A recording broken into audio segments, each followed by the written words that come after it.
I had been taught to look at the world in a certain way, the way that the media teaches us, the way that my parents had taught us.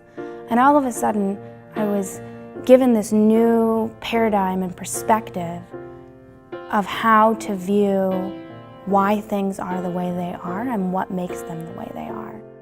Women's and Gender Studies is a very complex study because it encompasses so much.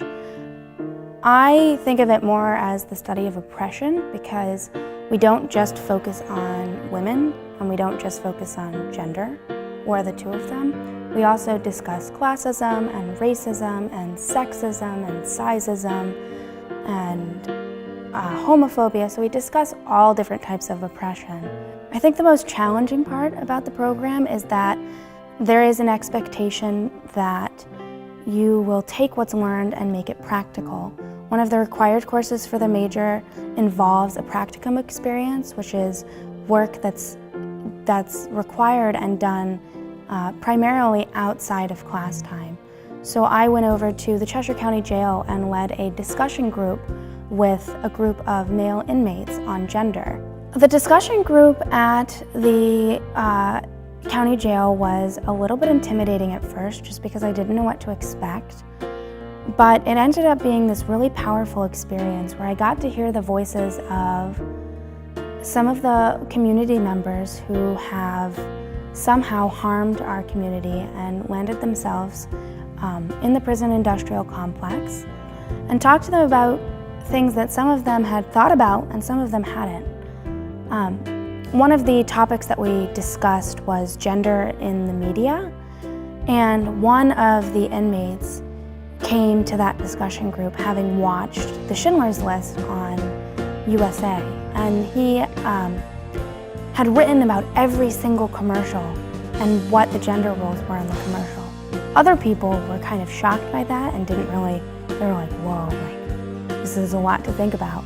But even still, through the course of the semester, I saw as these men started to realize, wait a minute, maybe things aren't quite as they seem. Maybe gender roles don't need to be as stringent as they are. And some of them who only came for the last week or two said that they were really disappointed that they had been too sort of timid to come before because of the fact that they knew it was about gender, and that sort of threw them.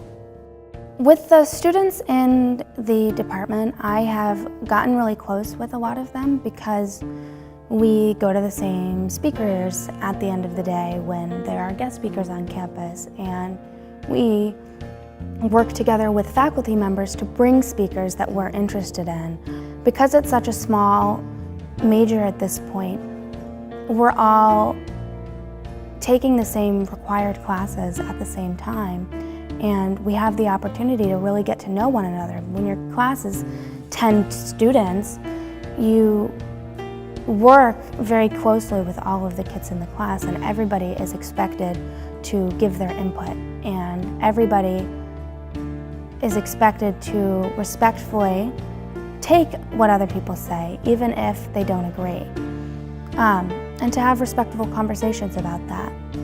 Women's and Gender Studies is thought of as a female major, only for women students.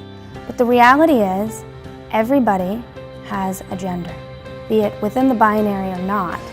And large groups of people that consist of people of multiple identities face oppression. Women's and Gender Studies has the title Women's and Gender Studies because it originated from the female perspective on these issues. And most of the theorists, but not all, are female. But that doesn't mean that men shouldn't join the major, because we would get the male perspective, which is important. It's a study about society and a study about the oppression within society. And men are a part of society. So that's something that sometimes does feel like it's lacking in class because there aren't as many male students in women's and gender studies courses.